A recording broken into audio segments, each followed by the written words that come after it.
all those times that Lauren and I start a YouTube video with, this is a channel where we scream about books, those all pale in comparison to this video.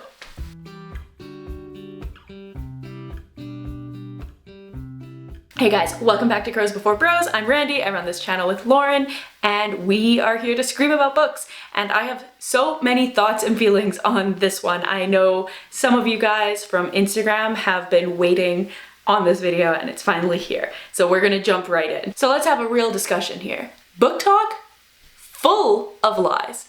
Lies, lies, lies, all over. The whole community, lies. I'm sure some of y'all have this experience of getting really sucked into something because of the hype and then it just can't possibly live up to those expectations. I think that's often what happens with BookTok, and that's where I found myself picking up Mariana Zapata's From Lukov with Love. This book was everywhere for months. I saw it literally constantly. It's described as a slow burn, enemies to lovers, sports romance between two figure skaters. And I typically really love a slow burn. I love enemies to lovers.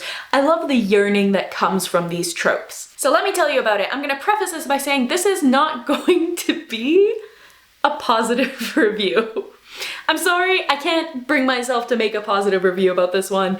If you loved From Lukov with Love, I'm so happy for you. I'm glad that you found something that you love to read, but I have so many complaints about it. This book instilled like such a deep rage within me. From Lukov with Love is by Mariana Zapata and it clocks in at 498 pages, which is super substantial for like a pretty straight edge romance. This book has an average of 4.29 out of 5 stars on Goodreads with almost 200,000 ratings. It was a 2018 finalist for Best Romance on Goodreads.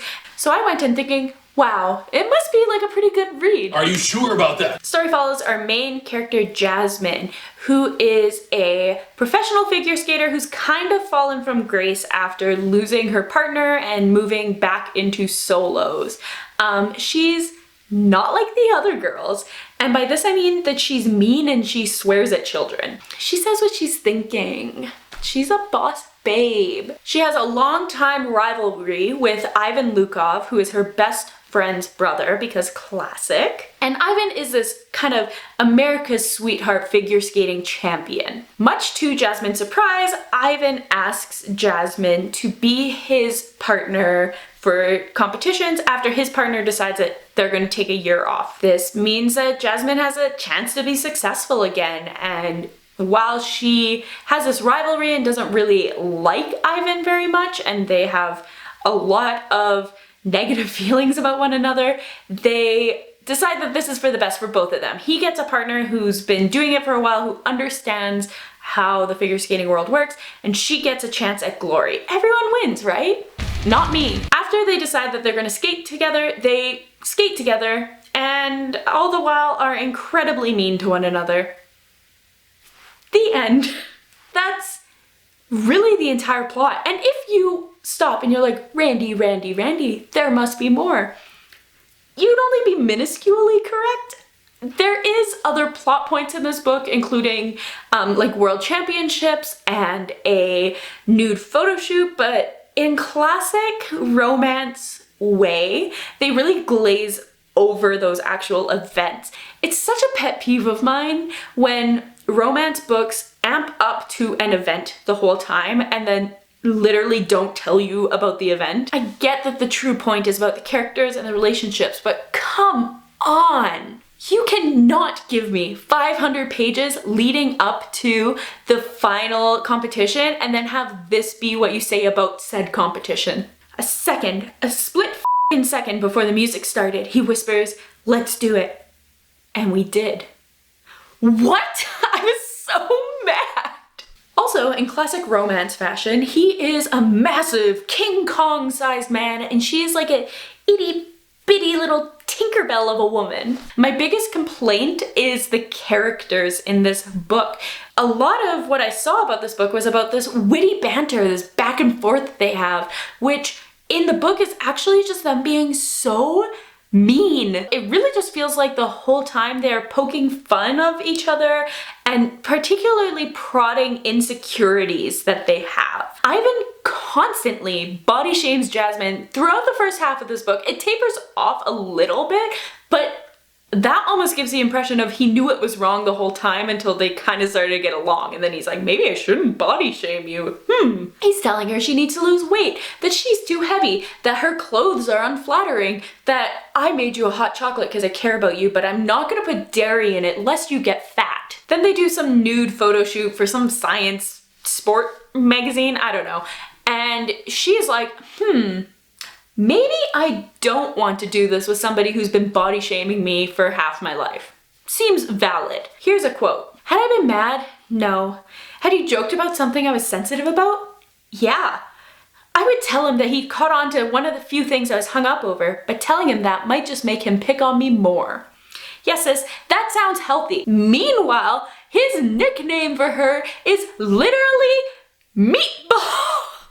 That's a spicy meatball! It's Meatball! If a man ever called me Meatball as a pet name, I would probably punch him in the throat. It's not just the body shaming though, he's constantly rubbing in her face that he has been way more successful in his career than her. Not in a I'm pushing you to do better, but in a why do you suck so much way. Was it f***ed up of him to point out that I hadn't won any gold medals, even fully aware that it really chafed me?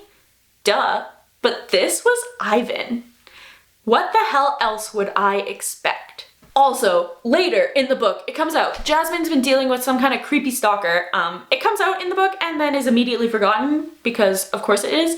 And Ivan's response is so terrible. His response is to be raging mad at her. Like literally, like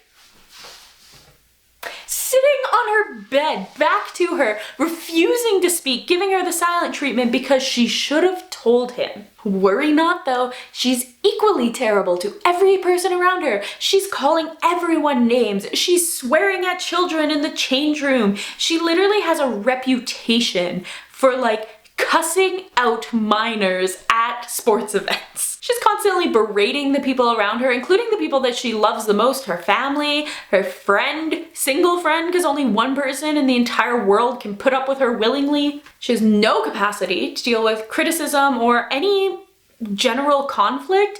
Literally at one point in the book, her response was, well, these teenagers were annoying me. What was I supposed to do? And I'm like, girl, the answer is to handle it like an adult. She also has some prime quotes. I reeled back, then couldn't form a single word, none other than the one that started with M, ended with an R, and sounds like trucker walker. I am personally putting Mariana Zapata under citizen's arrest for making me read the words trucker walker. Yeah, so I feel like when I read reviews and when I was seeing posts, everybody was like, I love the banter. Please allow me to read you some of the banter in this book. In this situation, they're doing an interview. The interviewer, I guess, doesn't have eyes because they're literally attacking each other under the table, like beating each other up and kicking each other and all this stuff. Essentially, in the interview, they're playing the match game where they have to guess what the other person's answer is going to be. So the interviewer asks, Ivan's favorite food? I mouthed butthole to him, but actually said escargot for no reason other than it sounded fancy. In regards to the nude photo shoot, don't look so pissed. We'll get it done as fast as possible. Holding you up fully clothed is bad enough. I don't want to do it when you're naked. I didn't hesitate, flipping him off, even with my attention on the ceiling. Lowering my gaze, I gave him a mean smile. I don't want to see your junk either. The idiot winked. Aw, it's not junk, Meatball. It's the good stuff. I gagged. Me too! I too gagged! Let's take a moment to acknowledge that these characters are meant to be 26 and 30 years old. By the end of the book, it's possible I've never wanted two characters to hook up less. Ever. You would think, being such a long slow burn, that I would really be yearning for it. Especially the romance doesn't hit until the last, I would say, 12% of this book, really. Any romantic inklings that happen before that 88% mark feels so out of left field. They're literally like, you're ugly and I hate your face, and then she's sick and he's like, drink up, baby. And you're like, what? Get away from me. And then suddenly she's like, oh, I loved him. I've loved him all along. And I'm like, when? When did you start? What, have you ever liked anyone ever in your entire life? Anyway, terrible characters aside, the writing in this one also really irked me.